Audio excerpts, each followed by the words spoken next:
네, 안녕하십니까. 건축사와 함께하는 명품 주택 체험하우스의 지성현 건축사입니다. 오늘은 지난번 곤지암 주택에 이어서 양평 주택에 대해서 또 한번 쭉 훑어보도록 하겠습니다.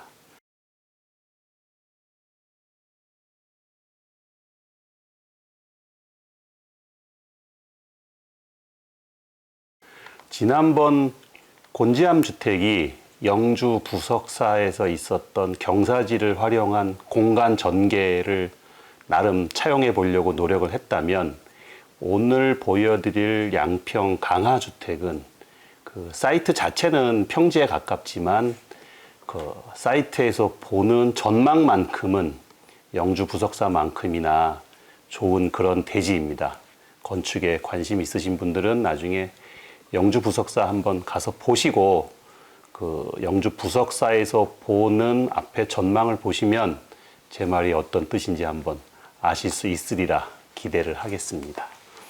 양평 강화주택은 먼저 대지는 보전 관리 지역입니다. 이전에 했던 두 개의 지역이 계획 관리 지역이라면 이 부분은 보전 관리 지역입니다. 계획 관리와 보전 관리는 관리 지역이라는 공통점이 있으나 건폐율과 용적률에 있어서는 차이가 있습니다. 그래서 이 부분도 좀 유심히 보셔야 되고요. 그다음에 지목이 임야입니다.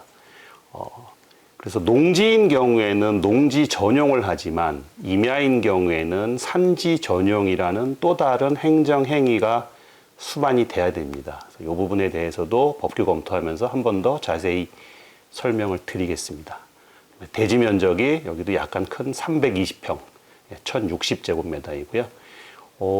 이 땅은 거의 사각형에 가까운 땅의 남측과 동측에 6m 도로가 접해 있습니다.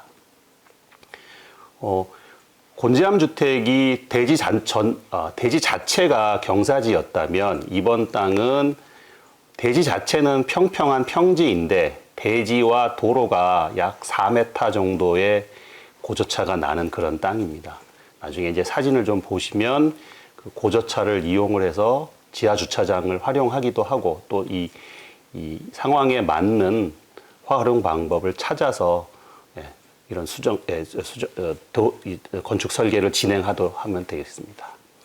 그다음에 이제 그 이전의 땅들이 약간 불규칙한 대지였다면 이번에는 정방형에 조금은 설계하기 쉬울 수도 있고 또 반대로 정방형이 특징이 없기 때문에 좀 어려울 수도 있는 그런 땅이 되겠습니다.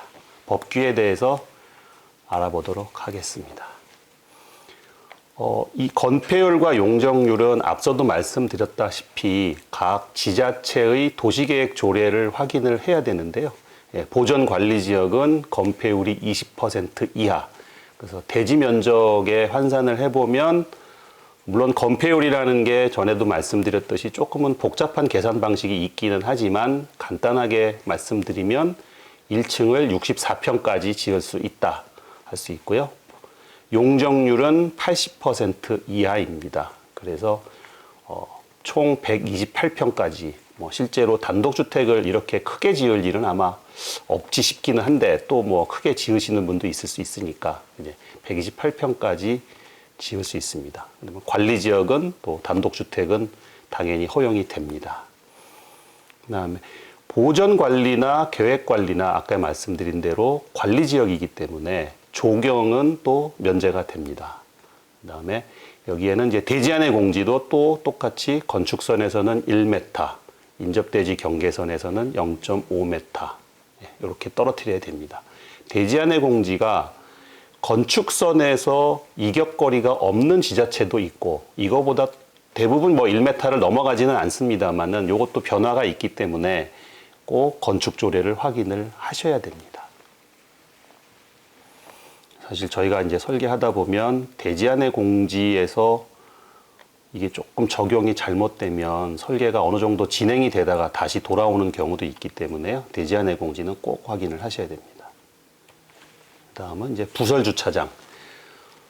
경기도 광주인 경우에는 150제곱을 초과하는 100제곱미터당 한 대를 더한 주차 대수를 확보하도록 돼 있으나 이곳 양평군 같은 경우에는 150제곱미터를 초과하는 67제곱미터당 한 대를 더하도록 돼 있습니다. 이렇게 되면 비슷한 면적인 경우에도 어떤 지역에서는 주차를 2대만 확보하면 되는데 어떤 지역에서는 3대를 확보를 해야 되는 경우가 발생할 수 있습니다. 그래서 이곳 양평군에서도 저희가 나중에 이제 건물의 면적이 있다 보니까 주차 대수가 3대가 요구가 되는 그런 상황이 발생하기도 했습니다. 그다음에 개발 행위 허가 당연히 토지의 형질 최초의 원대지는 아마도 경사지를 성토를 해서 이 땅을 조성을 했을 거라서 개발 행위 허가가 수반이 돼야 되고요. 그다음에 산지 임야이기 때문에 산지 전용이 필요합니다. 근데 이제 산지인 경우에 꼭 알아두셔야 될 것이 일반 대지나 농지인 경우에는 건물을 건축하는 건축주와 토지주가 달라도 상관이 없습니다. 지상권 설정을 해서 토지 사용 승낙서를 받으면 건축이 가능한데 임야인 경우에는 토지주와 건축주가 꼭 동일해야 합니다. 그래서 예를 들어서 부부가 공동 소유를 하시겠다 하면은 토지를 매매하실 때부터 같은 비율로, 여기서 말하는 같은 비율은 건물의 소유 비율하고 동일하게 토지도 공동 구매를 하셔서 공동 등기를 하셔야 됩니다. 이 부분이 물론 이제 부동산 사무소에서 잘 설명을 하시겠지만 이렇게 되지 않은 경우에 수허가자 변경이라는 굉장히 시간도 많이 걸리는 번거로운 절차를 해야 되기 때문에 토지 등기하시기 전에 건축의 등기 비율을 어떻게 하실지 미리 검토하셔서 구매를 하시고 등기를 하시는 게 좋겠습니다. 예, 대지의 현황은 사진처럼 도로에서 보강토 옹벽이라는 옹벽을 쌓아서 조성을 했고요. 예, 준공이 돼야지만 이 땅이 최종 대지로 변경되기 때문에 아직은 개발 행위가 계속 진행이 되고 있는 인허가적으로 그런 땅이 되겠습니다. 그리고 왼쪽 끝에 보이는 게 주차장 박스를 만들어서 도로에서 지하로 바로 주차장으로 들어가고 계단을 통해서 본 대지로 올라가는 그런 구성이 되겠습니다. 이 부분이 이제 나중에 출입구 위치나 이런 걸 결정할 때는 이거에 많은 영향을 받기 때문에 혹시라도 토지를 매매하신다면 이런 상황에 대해서도 충분히 유념하시고 매매를 하시는 게 좋겠습니다. 대지는 정방형 약간 직사각형의 대지이고요. 남쪽과 동쪽에 6m 도로가 있고, 그 다음에 남쪽의 조망이 너무 좋습니다. 지금 아까 처음에 말씀드렸듯이 영주 부석사, 제가 좀 과하게 말씀드릴 수도 있지만 그 정도로 너무나 좋은, 조망이 너무나 좋은 땅이고요. 그 다음에 동북 쪽이죠. 동북 쪽으로 멀리 2층 정도에 올라가면 한강이 보이기도 하는 그런 조망도 좋고 햇볕도 잘 들고, 그 다음에 대지도 충분히 넓고, 서쪽에는 이웃이 있어서 이제 배치를 하면서 이웃 쪽으로는 시선이나 소음이 또 차단될 수 있는 그런 배치를 하겠습니다. 그 다음에 이제 파란 부분은 뒷부분에 건축주 요구사항을 반영을 했을 때 건물을 2동을 배치를 원하셔서 가운데 있는 게 본동, 왼쪽에 있는 게 이제 소음도 막고 시선도 차단하기 위한 부속동, 그 다음에 6m 도로 남쪽에 보면은 지하 주차장을 통해서 진입하는, 이렇게 대지는 이런 구성으로 되어 있습니다.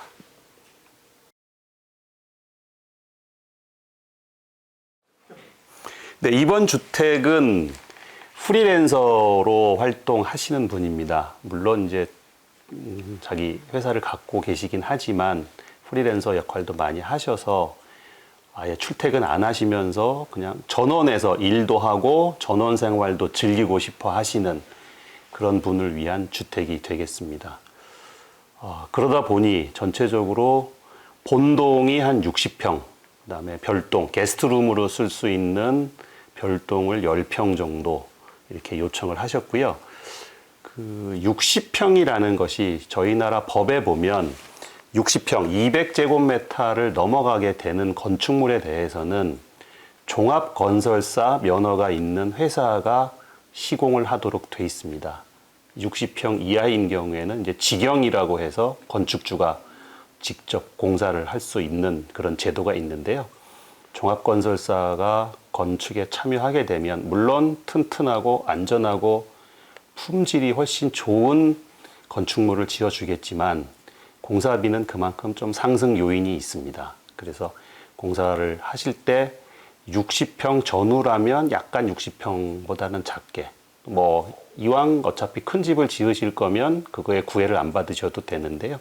어쨌든 한 번쯤은 60평이라는 숫자가 중요한 숫자가 될 수도 있으니까 이건 확인을 한번 하시고 넘어가야 되고요. 대지 전체의 면적이 아니라 각 건물별 200제곱이 넘느냐 안 넘느냐 이렇게 해서 건물 어느 정도 지으실지 마음 정하실 때 60평이라는 숫자도 꼭 염두에 두시고 결정을 하셔야 합니다. 전체 건물 규모는 그렇고 이분도 부모님께서 가끔 집에 오시면 부모님들을 위한 별도의 거주하실 수 있는 방을 요청을 하셨는데 약간은 특이하게 남편의 어머님하고 이제 주부님의 어머님하고 남자 입장에서 말하면 이제 본가 어머님, 장모님 이렇게 두 분이 오실 수 있어서 별도의 방을 마련을 하기를 원하셨고요. 그다음에 이제 각 방마다 또 연로하시니까 화장실을 방마다 배치를 원하셨습니다. 그래서 집에 집 규모에 비해서 조금은 화장실이 많은 그런 구조가 되겠습니다. 이분도 주로 거실하고 주방, 식당에서 낮에는 생활을 하시기 때문에 거실하고 주방, 식당을 면적도 많이 할애하고 집의 위치도 가장 중요한, 당연히 뭐 거실하고 주방, 식당이 가장 중요한 위치에 있어야겠죠. 그래서 거실하고 주방, 식당이 충분히 면적도 확보되고 디자인도 많이 신경을 쓰기를 원하셨고요. 요새는 뭐 이 정도 면적이면 다 주방은 이제 아일랜드 대면형 주방을 원하시고요. 단 식당인 경우에는 보통은 주방과 식당을 하나의 구성으로 하는데 이 부분은 식탁을 거실의 한편에 두도록 했습니다. 그것은 이제 남편분이 친구분들이나 이런 손님 초대하는 거를 즐기시기 때문에 식탁도 4인 가정용 식탁이 아니라 8인 또는 10인 식탁을 놓고 나름 어떤 하나의 별도의 공간을 만들기를 원하셔서 또 식탁을 좀 자유롭게 이동할 수도 있고 해서 주방은 순수하게 주방 전용 공간을 원하셨고요. 거실 한편에 식탁 또는 뭐 식탁이 조금 더 자유롭게 이동할 수 있는 그런 평면을 원하셨습니다.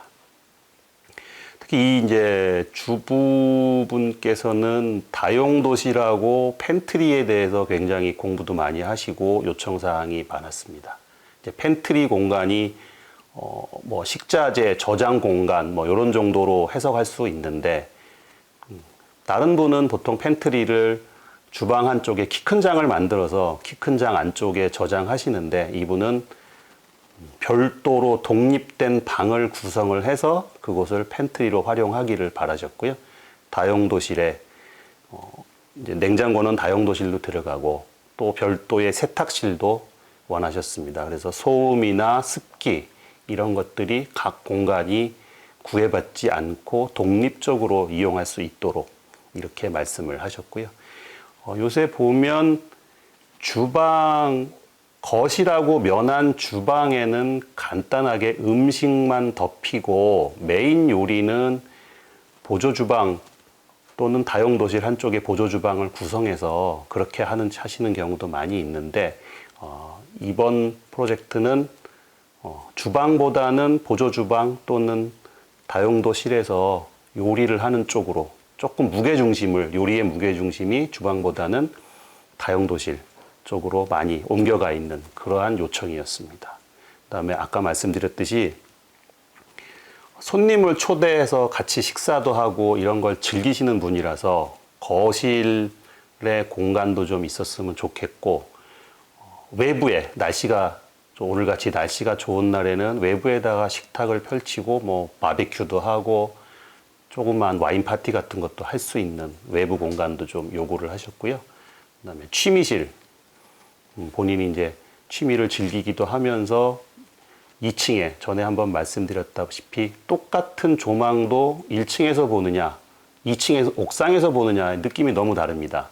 그래서 2층의 평지붕을 활용해서 거기서도 손님도 초대하고 조그만 모임도 할 수 있는, 주로 손님을 위한 공간 좀 많이 할애하시는 그런 요구사항이었습니다.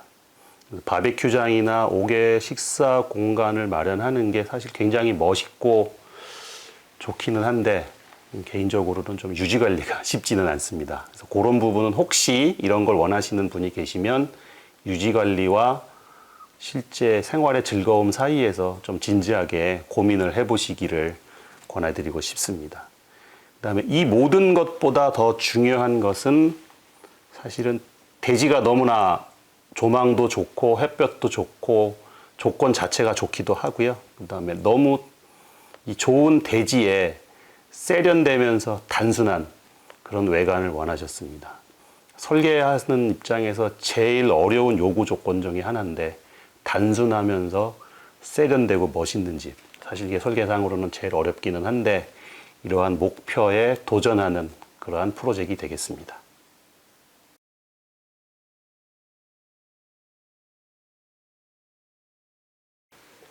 예, 건축주 요구사항들을 말로 이제 다 정리를 했지만 이게 구체적으로 건축 설계로 어떻게 변환이 되는지 도면을 보면서 다시 한번 설명을 드리도록 하겠습니다. 첫 번째로는 이제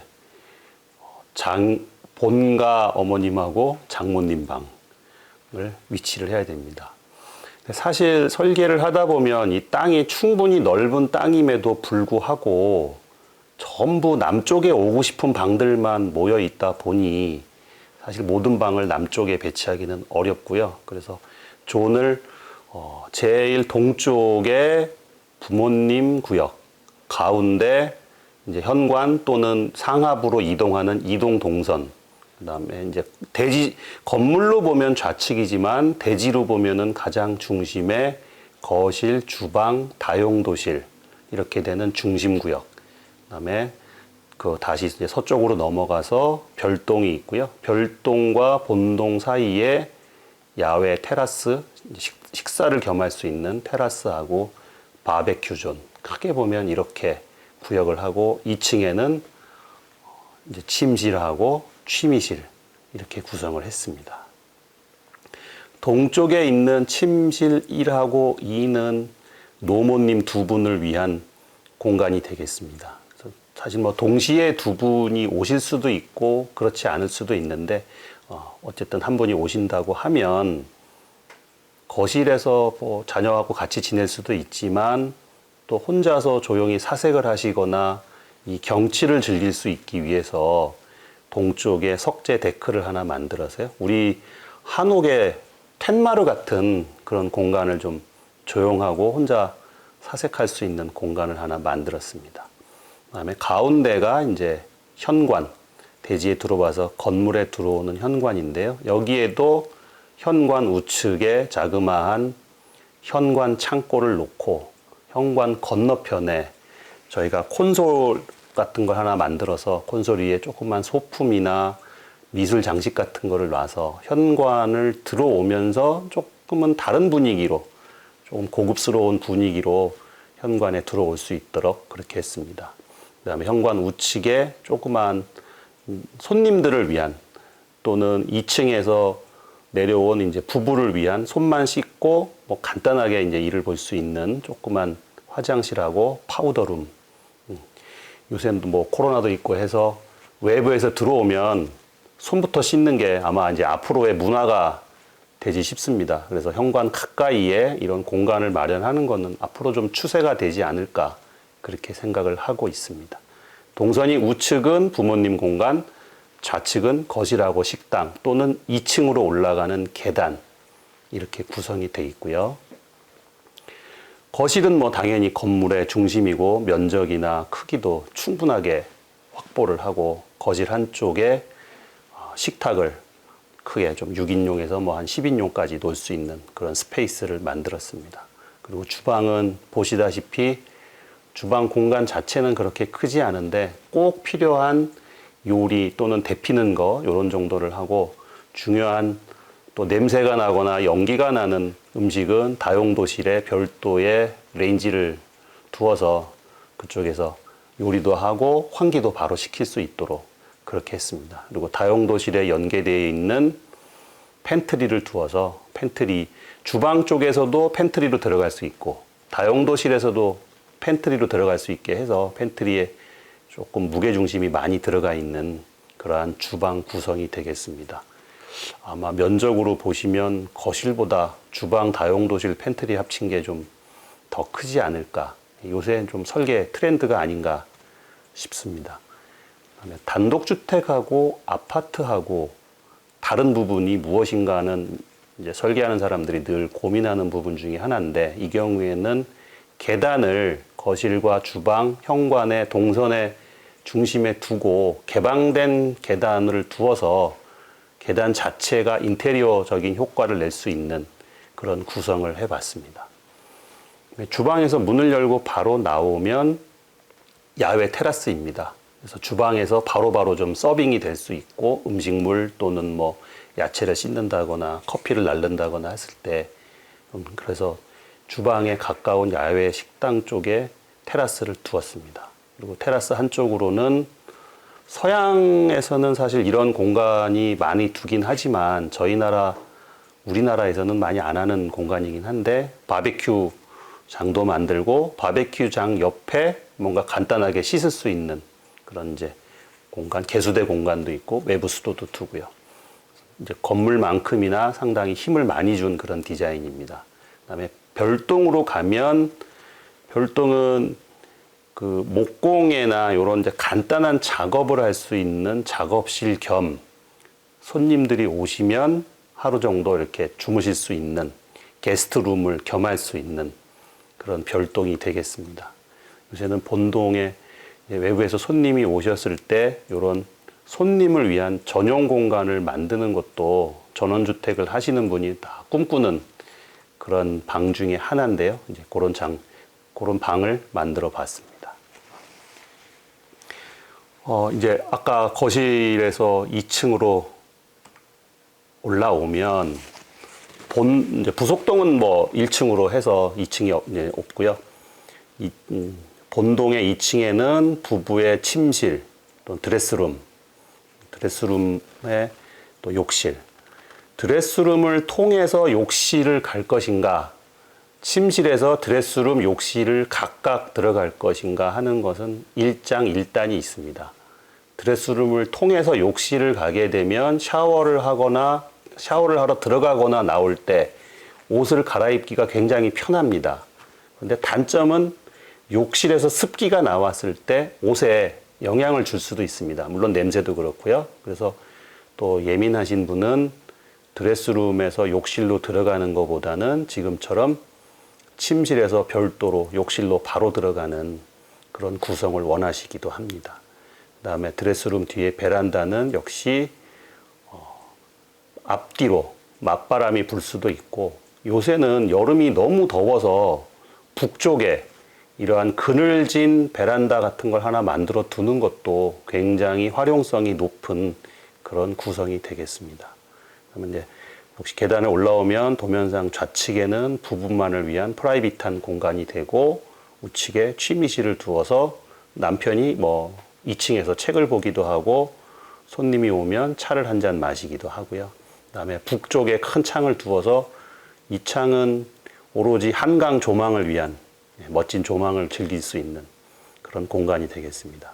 그다음에 침실과 취미실 앞에 있는 남쪽 베란다는 그 베란다 자체로도 사람이 모일 수도 있고, 여기에 또 테이블 같은 걸 꺼내놓고 차를 마실 수도 있고, 그래서 1층 테라스, 2층에 부부 침실 뒤에 베란다, 취미실 앞에 또 베란다, 이렇게 다양한 위치에서 각각 자연을 즐기고 조망을 즐길 수 있는 그런 공간으로 구성하였습니다.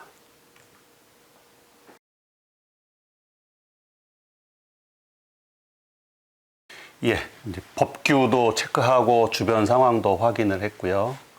건축주의 요구사항, 삶에 대해서도 알아봤습니다. 그래서 이제 작업된 평면을 3D로 만들면 그게 이제 외관이 됩니다. 물론 평면이 그대로 3차원으로 바뀐다고 해서 외관이 되는 건 아니고요. 이제 말씀드렸듯이 세련되고 단순한 모양을 만드는 작업이 추가가 돼야 되겠습니다. 그래서 스케치업을 보시면서 어떻게 외관이 만들어졌는지 또 어떤 고민이 있었는지 이런 부분 설명드리도록 하겠습니다. 첫 장면을 보시면 이제 대지가 도로와 약 4m 정도 차이가 나 있는 부분을 좀 단순하지만 보실 수 있을 겁니다. 이렇게 대지하고 도로가 4m 정도가 나 있고 검은색으로 표시된 부분이 6m 도로 부분입니다. 이제 외부에서 보시고 다음 장면은 이게 이제 도로에서 차를 세우고 대지로 올라갈 때의 장면입니다. 4m 정도 차이가 나는 대지가 이렇게 지하 주차장을 활용한다는 면에서는 굉장히 유리하지만 또 하나는 이렇게 꼭 계단을 통해서만 대지로 올라가야 되기 때문에 거동이 불편하시거나 하신 분들에 대해서는 또 별도의 고민이 있어야 됩니다. 그래서 뭐 장애인용 리프트를 두시는 분도 있고, 뭐 여기서는 아직까지는 그 정도까지 고민은 아닌데 어쨌든 이런 대지를 보실 때 이런 것이 충분히 가능하신지, 대부분의 경우에는 뭐 문제가 없습니다만은 거동이 불편하신 분이 있다거나 했을 때는 별도의 방법을 또 찾아봐야 되는 그런 상황입니다. 다음은 이제 계단을 올라오면 보이는 장면입니다. 이게 이제 저희들이 설계를 할 때는 건물의 얼짱 각도라고 하는데요. 이 부분, 이 뷰가 출근하시거나 퇴근하실 때, 집에 오실 때 가장 많이 보게 되는 건물의 모습입니다. 그래서 이 부분이 좀 이쁘고 잘 나와야 집에 오시고 자기 집을 볼 때마다 즐겁고 기쁜 마음으로 볼 수 있습니다. 모든 부분을 다 이쁘게 할 수도 있겠지만 어쨌든 어떤 선택을 해야 된다면 이런 얼짱 각도를 찾아서 그 각도에서 건물이 잘 이쁘고 볼륨감 있게 나올 수 있도록 그렇게 설계를 하게 됩니다. 그래서 이제 집을 현관을까지 걸어가면 이제 아까 현관을 보셨고요. 이 부분은 부모님, 본가 어머님하고 장모님의 방인데 방 하나는 어쨌든 남쪽의 면에 있는 남향의 방이기 때문에 남향 쪽으로 창을 많이 냈고요. 뒤에 있는 방은 어쩔 수 없이 동향이라서 동향 쪽에 창을 내고, 그래도 남향의 창이 좀 아쉬워서 이렇게 코너창 좋아하시는 분도 굉장히 많이 있습니다. 그리고 방 사이에 복도에서 문을 열고 나오면 조금 한적한 데크를 두도록 그렇게 하였습니다. 이 부분은 침실과 취미실에서 나와서 사용하게 될 2층 데크입니다. 콘크리트 주택의 가장 큰 장점이 이렇게 2층에 지붕을 활용해서 별도의 공간을 만들 수 있다는 거고요. 그래서 보시면 이제 이렇게 취미실 쪽에 큰 창을 내서 데크로 바로 나올 수 있도록 하였습니다. 또 앞에 편에서도 말씀을 드렸지만 요즘에는 여름이 너무 덥다 보니 여름에 햇볕을 바로 받으면 사실은 외부지만 나가기 싫은 경우도 너무 많습니다. 그래서 햇볕을 보기도 보겠지만 적절히 너무 따가운 햇볕은 컨트롤할 수 있는 이런 루버 같은 것을 두어서 채광량을 조절하기도 합니다. 다음 장면은 이제 요것도 건물의 아까 얼짱각에서 다시 한번 보게 되고요. 건물의 후면은 상대적으로 잘 보이는 부분도 아니고 이 땅 같은 경우엔 뒤에 이렇게 산 부분도 있고 해서 경제적으로 이왕 어떤 예산이 있다면 가능하면 전면부, 아까 말씀드린 얼짱각도 쪽에 조금 더 좋은 재료, 조금 더 좋은 모양을 만들어 주고, 보이지 않는 부분은 상대적으로 조금 더 심플하고 기능적으로만 그렇게 처리하였습니다. 그리고 처음에 보셨듯이 산청주택이나 곤지암 주택은 건물에 여러 가지 볼륨감을 주기 위해서 많은 장치들을 두었다면, 이 건물은 어떻게 하면 아무것도 안 붙이고 다 떼낼 수 있는가, 어떻게 하면 심플하게 갈 수 있는가를 끊임없이 고민했던 부분입니다. 디자인상 이렇게 지금 이 보이는 벽처럼 완전히 깨끗하게 가는 게 이렇게 여러 가지 내공이 쌓이지 않으면 굉장히 쉽지 않은 작업이고요. 이렇게 아주 깨끗하게. 이 부분은 디자인하면서 굉장히 고민을 많이 하였는데요. 저희가 정면성이라고 해서 어떤 건물의 현관이 어디인지를 인식하는 것도 굉장히 중요한 부분 중에 하나입니다. 그래서 현관 앞에는 조금은 번거롭지만 포인트를 두어서 여기가 현관이다, 이리로 오시면 됩니다 하는 무언의 신호를 줄 수 있는 그런 장치를 현관 옆에 좀 만들었습니다. 이렇게 해서 건물의 외관을 보여드렸고요. 여기는 내부 인테리어 디자인을 하면서 내부의 모양도 만들었습니다. 내부를 보시면 요것은 이제 그 현관에서 들어와서 2층에 올라가는 계단이 이렇게 좀 잘 보이도록 디자인한 모습입니다. 주방에서 거실 방향을 보고 한쪽에 이렇게 식탁을 크게 놔서 주방, 식탁 또는 소파 공간이 각기 독립적으로 보이도록, 또 물론 유기적으로 서로 연결이 돼 있기도 하지만 독립적으로 보이도록 했고요. 사실 손님이 없는 상황에 두 분만 식사를 할 경우에는 굳이 이렇게 크게 차리고 할 것보다는 간단한 식사를 할 수 있는 공간도 만들었습니다. 이렇게 거실의 한쪽에서 보면 아까 외관에서 말씀드렸던 부모님이 밖에 나와서 쉴 수 있는 그런 멀리 보이는 데크가 보이기도 합니다. 주방 카운터에서 본 거실하고 식탁의 모습.